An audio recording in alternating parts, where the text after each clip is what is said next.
Are you targeting specific geographic areas? We really value markets with not a lot of construction. Constantly, you'll see markets with big construction, mostly Class A. They'll go in, they'll build these big buildings while we're in the workforce, B and C class properties. For a year or two, these Class A properties will offer big concessions. So the renters that you're targeting they'll take the year of concessions in these Class A markets. They'll come back after a year or two, but you're losing a year or two of your prime market renters.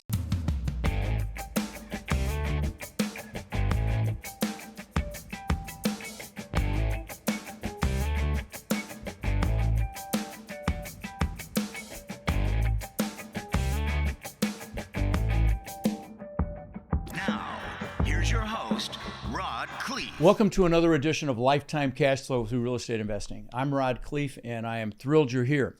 And we're doing something we've never done before. We're in our live studio, and we're actually interviewing two people at the same time. So let's hope from a technological standpoint we don't screw this up, but we've got some really interesting guys in here today, some hitters, and we're going to have a lot of fun. So we've got Mark Pertell and Preston Hartsell, and they are with CTC Capital Management. And I want to pre-frame a couple things.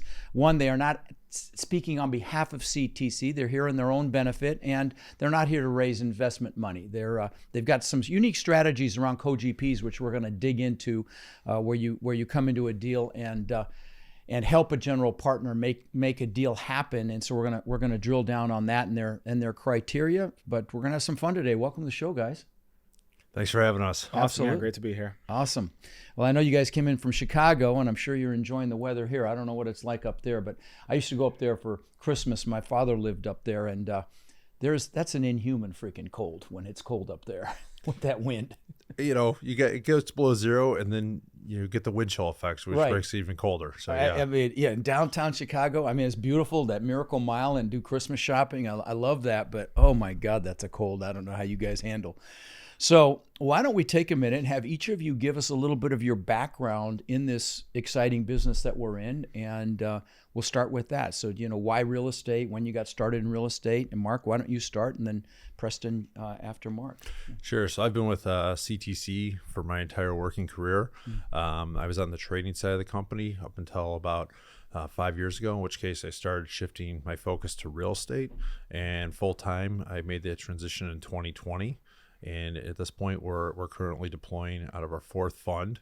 All our funds are focused on value-added workforce housing, and in all, it's we're optimistic on the workforce housing sector, and we continue to look for strategies and deals that fit that mold. So can you speak a little bit more about CTC? You said trading desk. So they're not just real estate, they're actually in the markets as well? So CTC started about 30 years ago, okay. Trading primarily index options. It's now grown to 800 employees trading options, stocks, futures all around the globe. Wow. And in the first real estate fund was born out of the partners of the company trying to diversify some of their wealth outside of trading into real estate. Gotcha. At this point now, our fourth fund, we've expanded the investor base a little bit, and we're continuing at the same focus and the same strategy, in the belief that there's just not enough workforce housing units now, nor will there be over the next 5 or 10 years. So that is our core focus and strategy. No, that's definitely a market that's frankly in dire straits. I mean, I think there's, just housing unit shortage alone. I think I read. I mean, it goes back and forth between 2 and 3 million units that are needed that we don't have, and with development having slowed down, I think that's a good play. Preston, what about you, buddy? So I'm relatively new to CTC and a transplant to Chicago, originally from Southern California. I majored in real estate development at University of Southern California and realized I wanted to pursue a career there. So now at CTC, I handle a lot of the underwriting and the due diligence for our investment pipeline. Gotcha.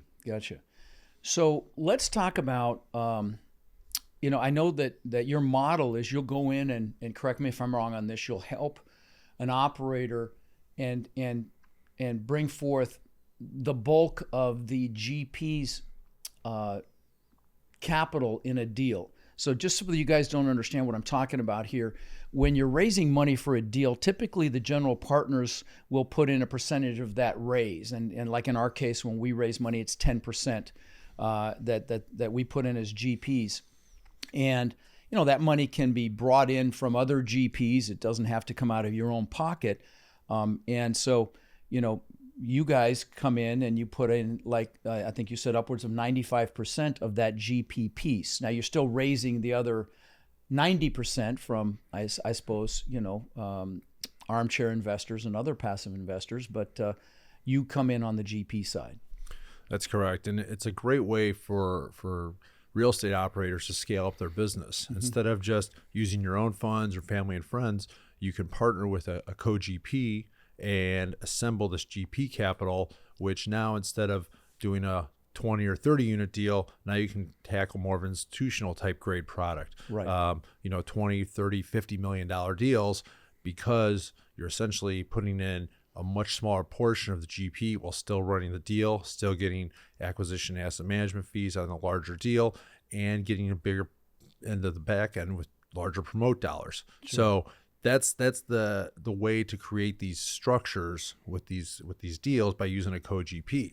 And there's plenty of groups out there offering co-GP capital. You just got to make sure that it works for you and your terms, and the alignments are for outlook on the deal are true to each other. Sure. Well, we're going to drill down on your criteria, because I think it'll add value to my listeners for criteria in general. And now this is your fourth fund, so you've been doing this a good bit. And you focus on workforce housing, multifamily, value add. Would that be an accurate statement? It's spot on. Spot on. Okay, so let's talk about the markets that you're in geographically, markets and submarkets. Are you targeting specific geographic areas? We really value markets with not a lot of construction. Constantly you'll see markets with big construction, mostly Class A.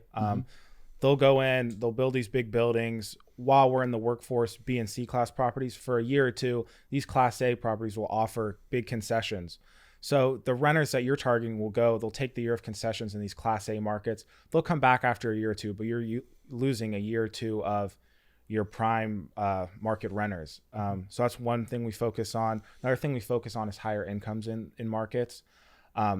Being value add investors, we're raising rents, whether it's through basic renovations, different operational value add we use, but we want to make sure the renters of today can afford the rents of tomorrow once these rents have been pushed. So we look at median income in the area. But in terms of the actual markets we're in a lot of secondary and tertiary markets, being workforce value added investors. Give some examples.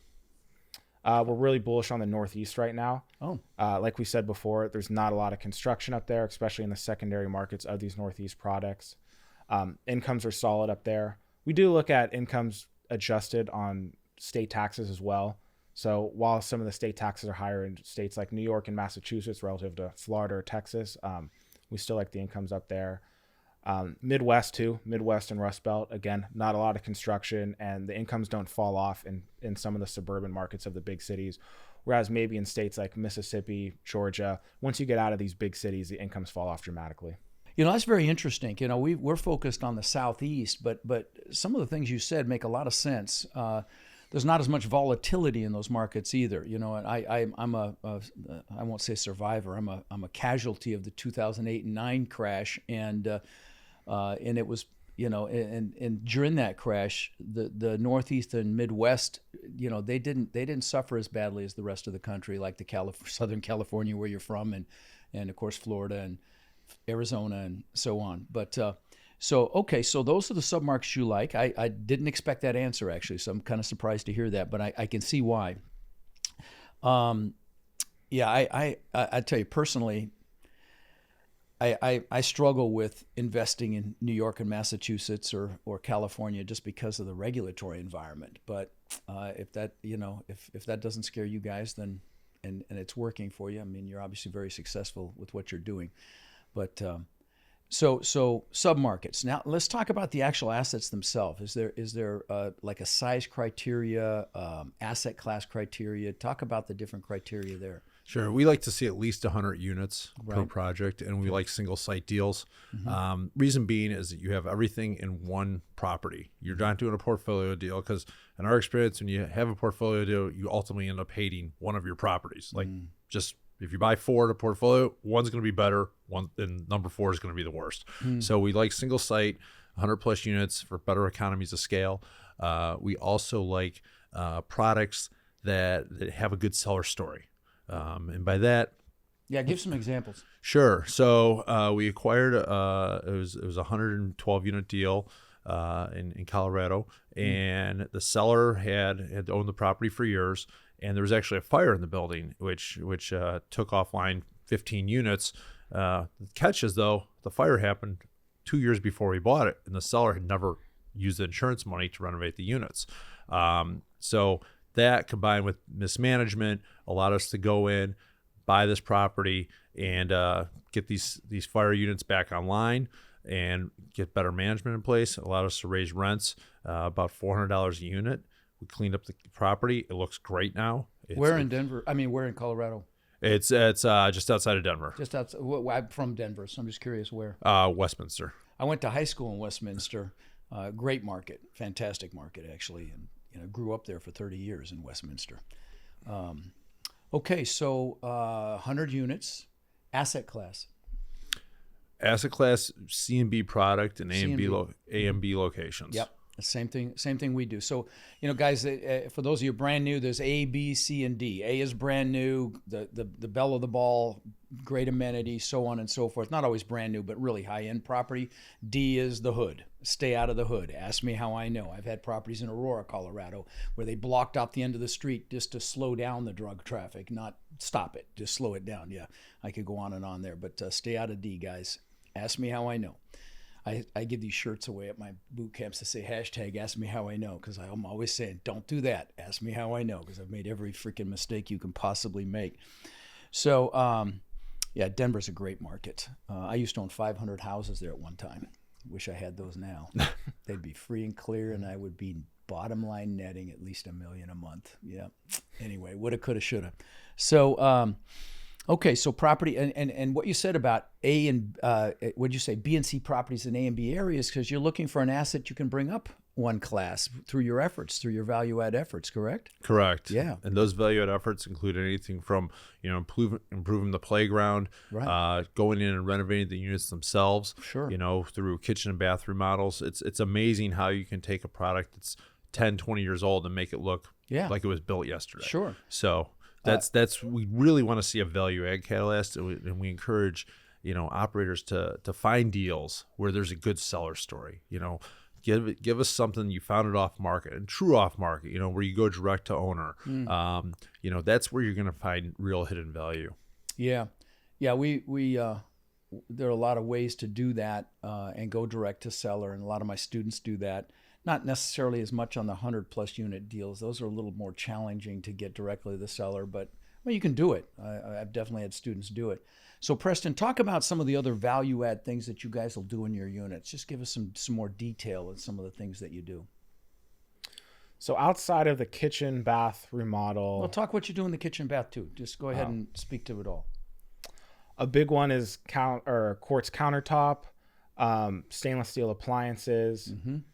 Cabinets are kind of 50-50 between painting them and replacing them. Or new doors.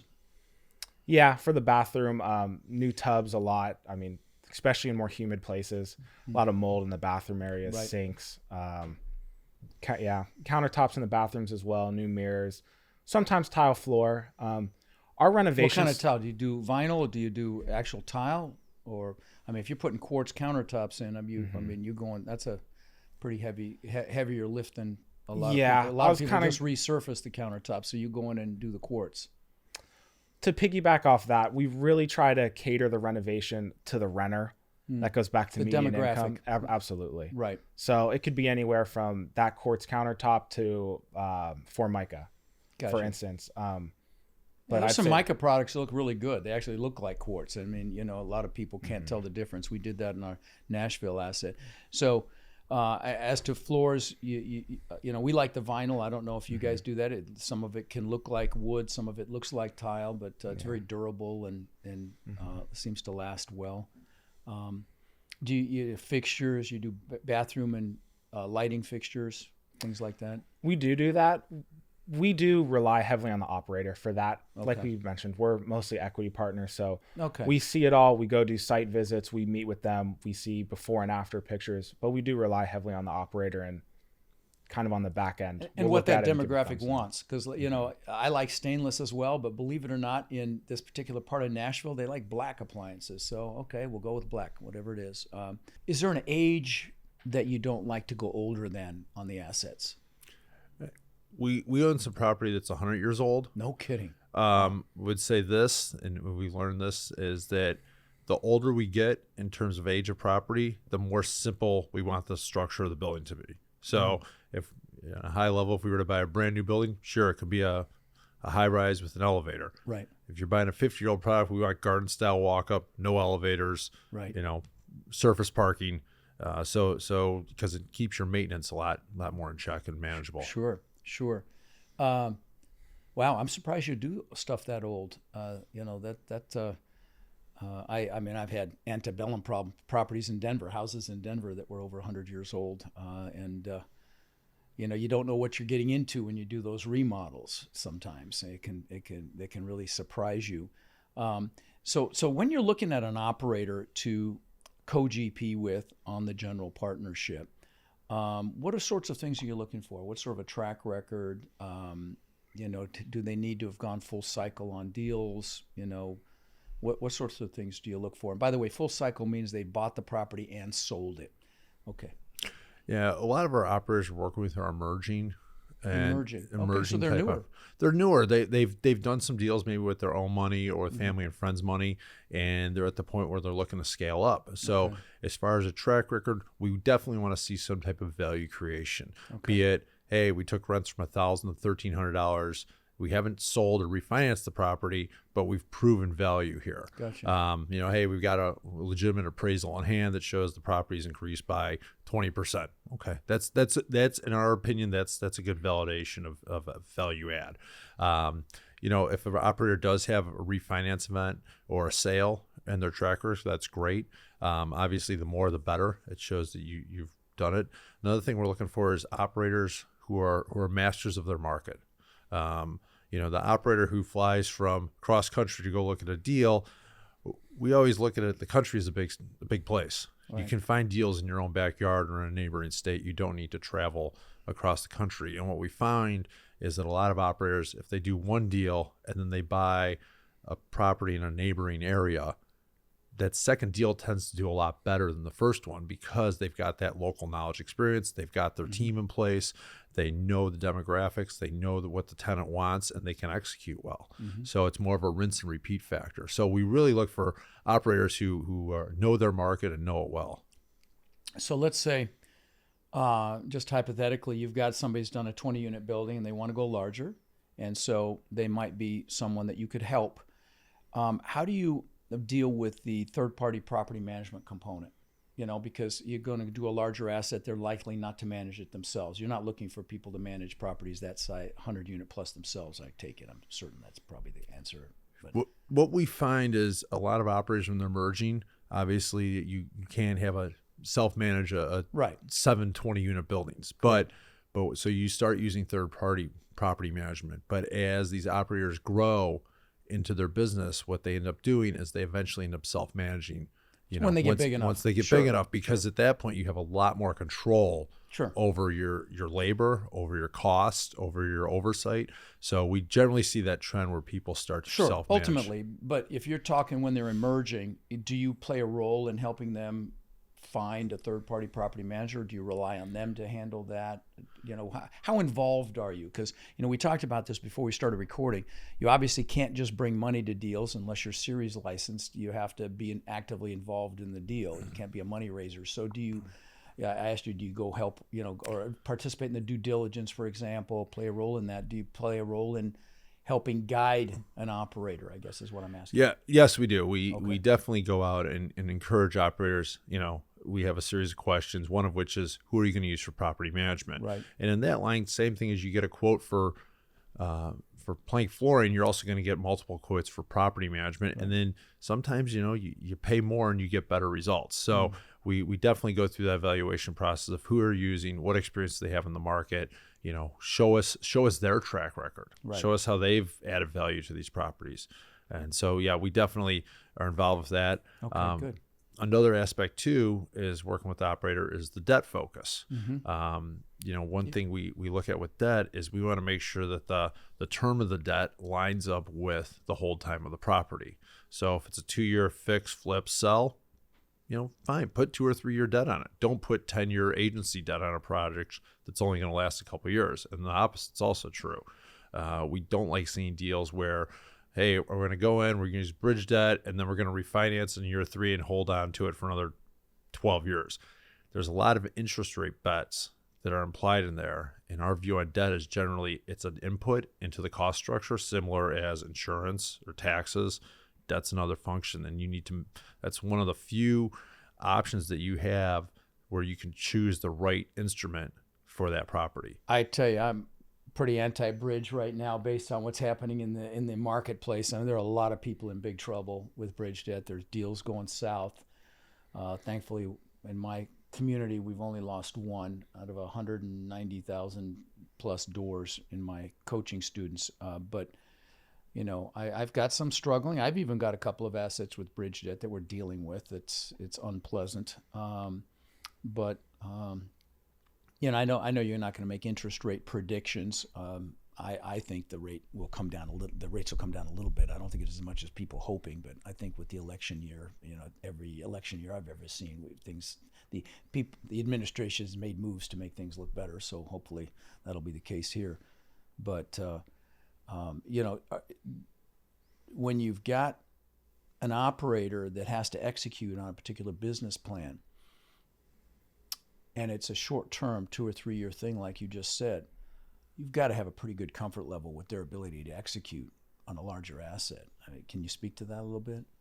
Yeah. So what we find is you have a business plan, Right. And when you close on a deal, you might as well throw that business plan kind of out the window. Well, that's why I'm asking the question. Because things go sideways, things go better, sometimes things go worse. So we always look for a healthy contingency in that budget. Now this is also a function of how much debt you put on a property, but it's also a matter of how much cash you have on hand. Right. So, if your renovation pace slows down, or if you're not getting those rent bumps you were expecting right away, if there is a bigger pile of delinquency and the building than you thought when you were in due diligence, you need to plan for the unexpected. Right. And one way to cushion that is just raise extra cash. Yeah. The last thing investors want is a capital call. Right. So, but they'll definitely sacrifice a couple points of IRR in the back end to avoid that capital call. So we'd rather have, a suitable cash reserve in place.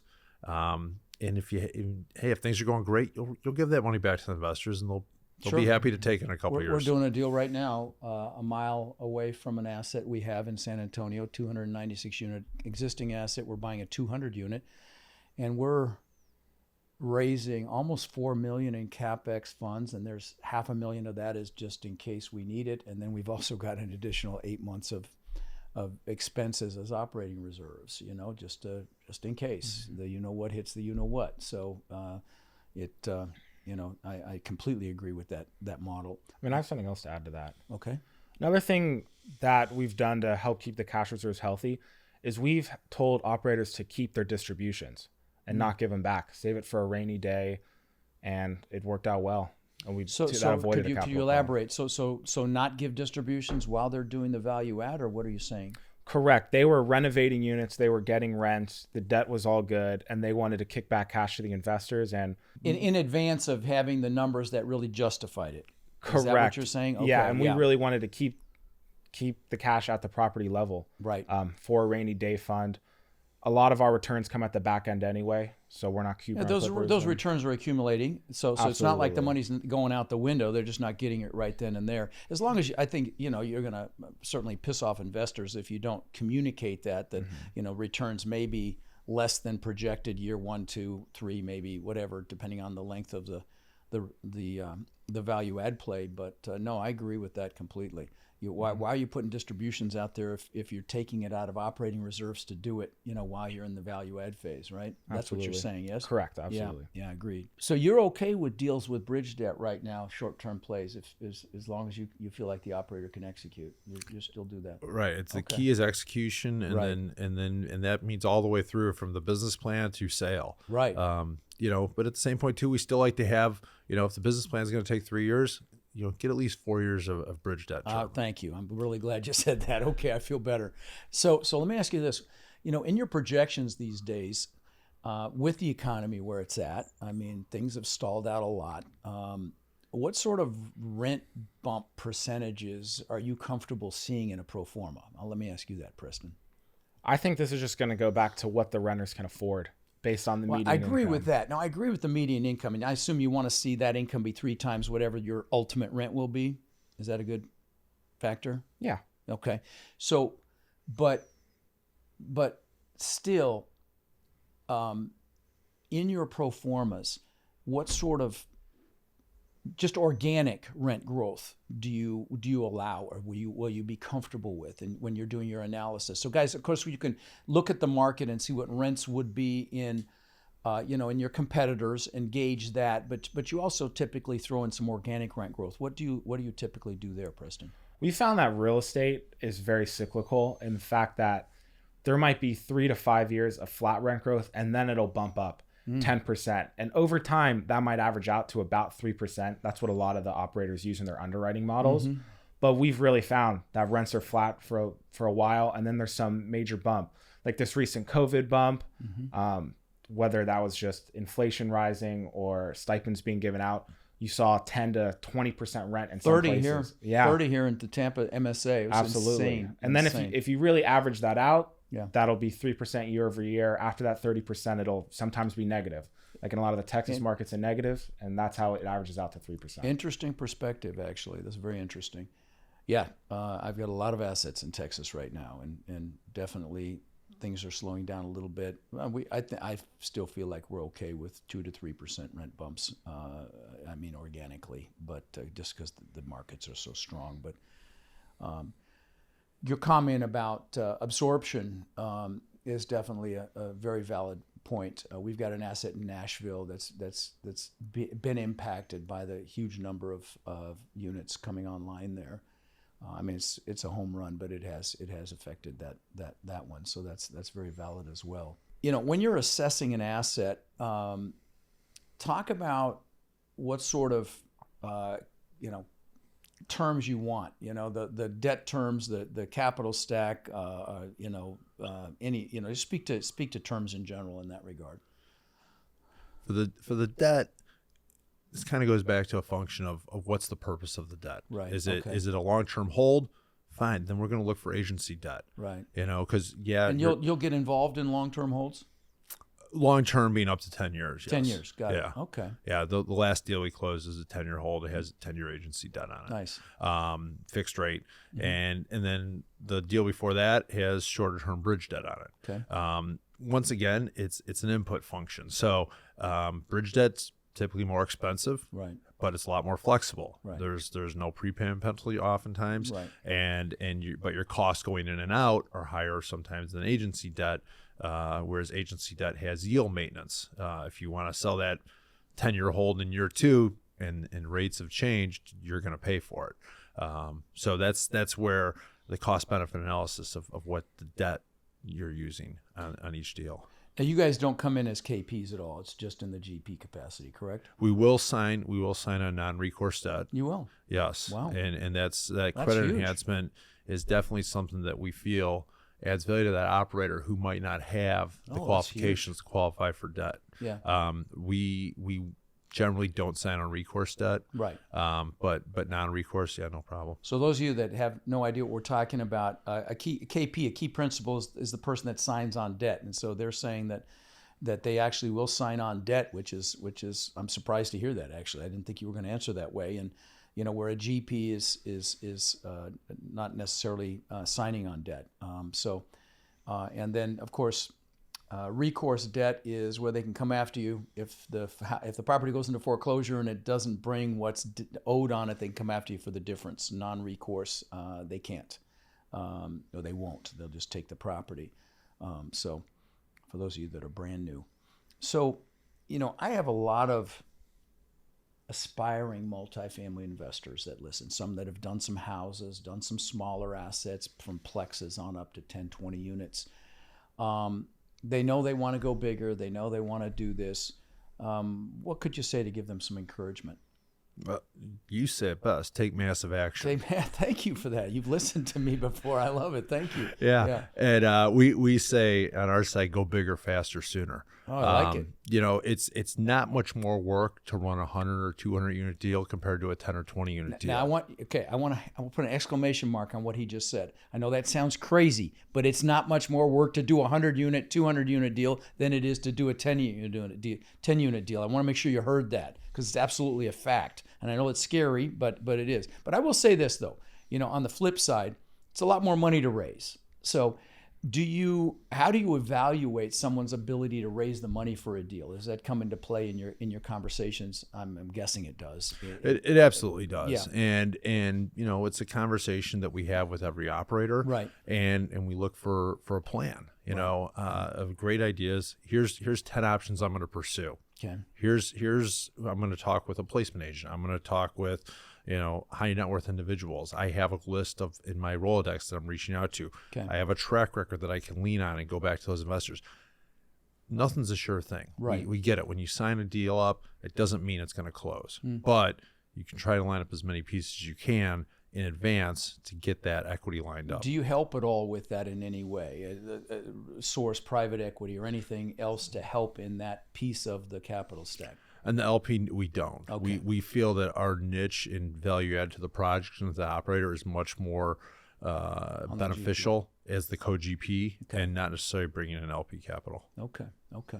So in your division at CTC, what are the components? Is it just you guys in this division, or are there other players in your team as it relates to this initiative? And because I'm sure, CTC obviously does lots of other things. I'm just curious what the team makeup is. So for day to day, it's me, Mark, and Joe Harriman also works with us. Okay. So when operators call us, whether to pitch us a deal, whether to give us a quarterly update, they're talking to us. Okay. We're very hands-on with our our investors, to our operators, and 3, just even brokers pitching us a deal. So 1, that makes us busy, but 2, we have good personal relationships with a lot of our operators and brokers at the same time. When you say investors, who are the investors that you're communicating with? Where do they come into play in all this? So all of our capital has been sourced internally through partners, employees, some of the founders. At CTC? Correct. Wow. So it's almost like a family office, as it were, in that regard. Yes. Yeah. Okay. What's the biggest challenge you encounter in this model? You've been doing it a while. Talk about challenges that come up in. I'm sure there's 100 ways to answer that question, but maybe some larger ones that you encounter effectuating the model that you guys do.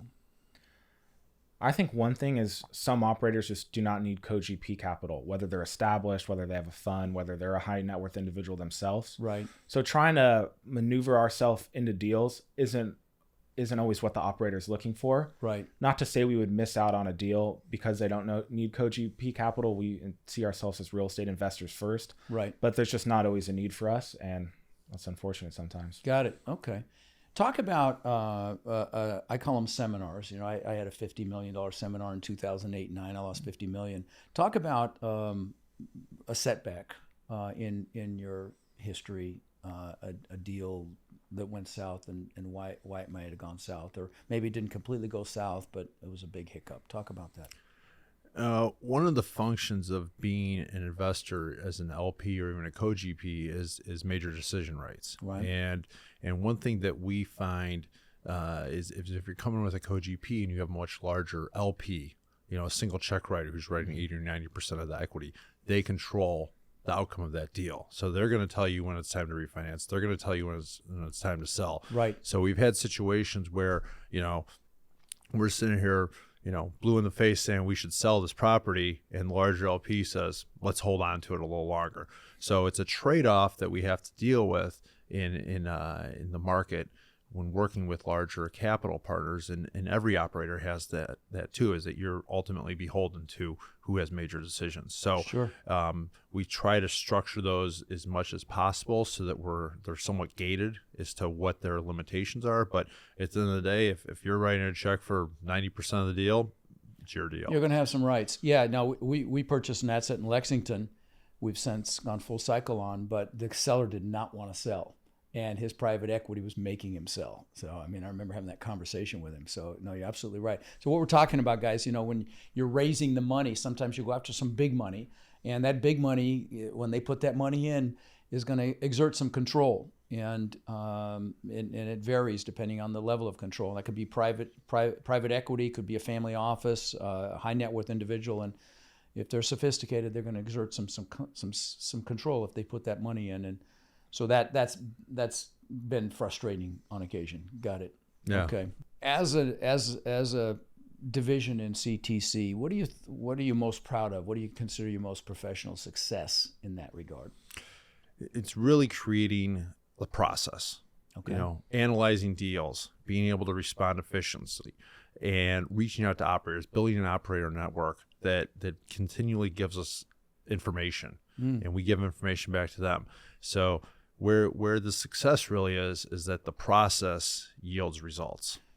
So what you're saying is, as this process that you've developed over the years has become in its own right a resource. Is that what I'm hearing? Correct. So all these deals you've evaluated or whatever, they're all cumulative, and you're able to rely on these operators you built relationships with and vendors and so on. You're able to rely on that ecosystem to help guide future decisions, and it's a resource. Is that I want to make sure I'm hearing you correctly? Yeah, it's the act of doing is your education, Okay. which allows you to have better success in the future. The next time you see a similar situation or a similar deal, you know how to respond. No, I like that. That we feel the same way. When we're evaluating deals, they all go into our database, and we accumulate them, even though we have no interest in them whatsoever. We're growing and learning just by doing. And yeah, I completely agree. Great answer.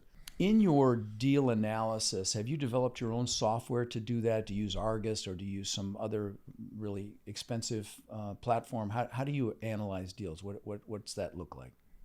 In terms of a lot of the cash flow analysis, Mark has been great in, one, analyzing cash flows, and then two, analyzing deals against each other. I've written two algorithms, one to score and then pin properties against each other in submarkets or markets, depending on how big they are, as well as I've written an algorithm to pin submarkets against each other and score them based on different vacancy.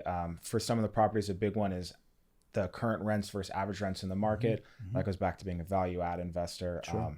Construction in the market, different incomes and stuff. So those algorithms help us on a big picture scale. I wouldn't say they're super actionable. No, they're macro for sure. Correct. Yeah. But like I said, the actionability is not quite there because we go through an operator. I can't run this algorithm and pick 10 properties and we don't go make LOIs on them. But it's good to see if one pops up or in the area. I'm assuming you're reviewing the pro forma from the operator, correct? Making suggestions, giving your input or thoughts, or yes, no? Absolutely. We look at their model, but in terms of once we get past the original underwriting of the submarket and the market, we really stress test the properties almost as a credit analyst, push every lever to see where it goes wrong.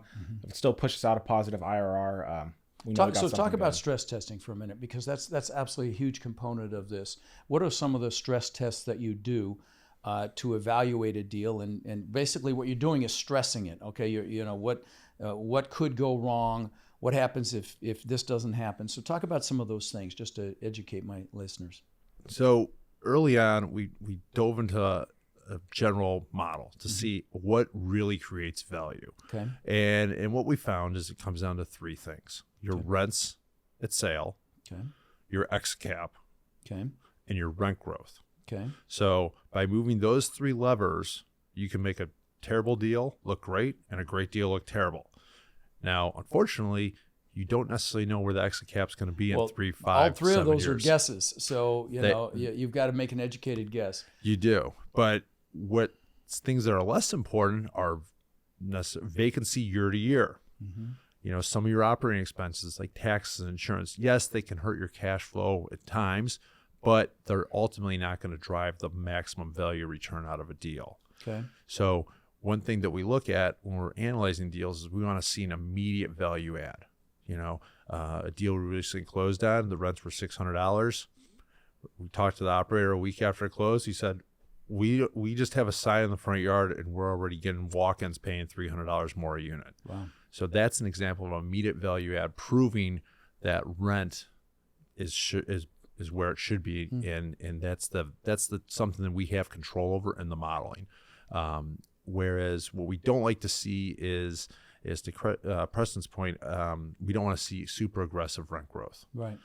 Because it's not predictable, it's not sustainable. So that's why I asked you about your organic modeling.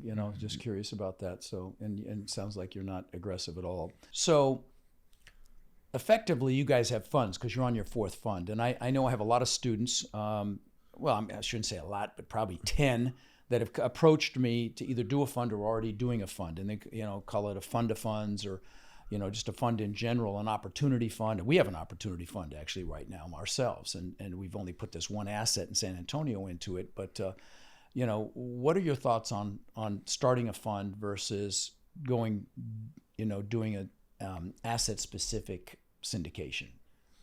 For investors starting out, I strongly suggest you start with the property. Yeah. Do a single property. An investor can go over, they can touch it. They can even rent a unit there if they want. Right. When you create a fund, your legal costs are a lot more. Right. And you're also selling a potential investment to investors. Right. Very, very seldom the funds warehouse investments, which is buying a property before the fund closes, right, and then transferring ownership. So an investor is basically signing over a check based on a stack of legal docs.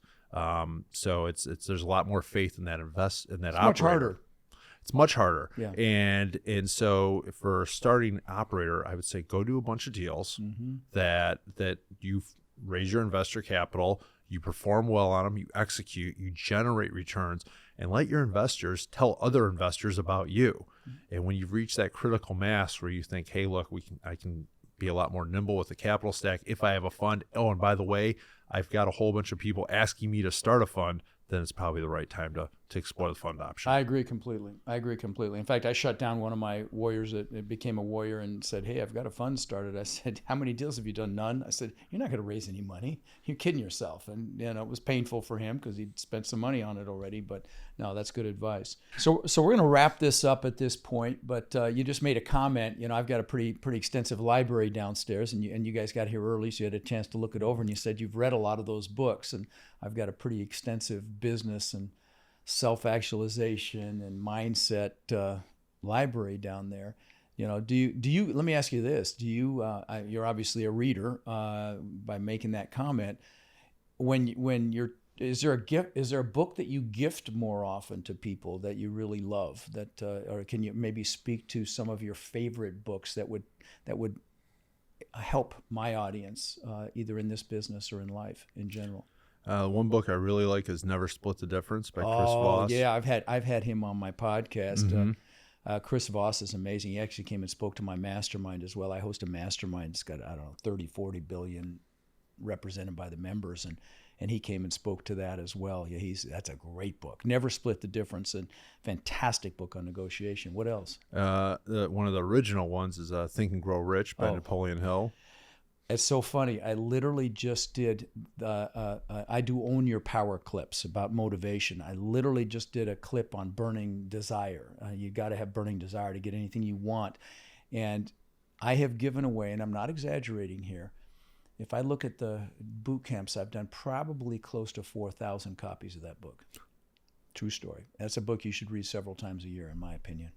Yeah. That's excellent. Yeah. So it's the first one that created the whole it started that genre, whole motivation, self-actualization process, and I actually do a segment on it at my live boot camps. I had 1,000 people in Orlando in September, and I talk about the book, and I gave away a free copy, and I've given away thousands of copies of that book.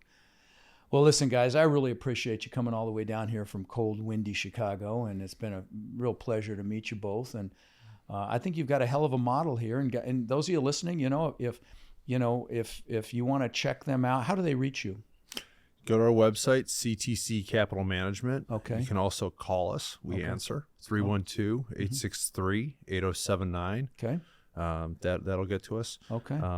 Super. I think you've got a hell of a model for aspiring investors that need help with the actual GP piece of the raise. And so, it's obviously been a success for you guys. And I think, also, frankly, having you guys looking over their shoulder is a benefit as well. So, I'm happy to have you put a plug in for it. So, well, I appreciate you coming down, guys. It was a pleasure to meet you both.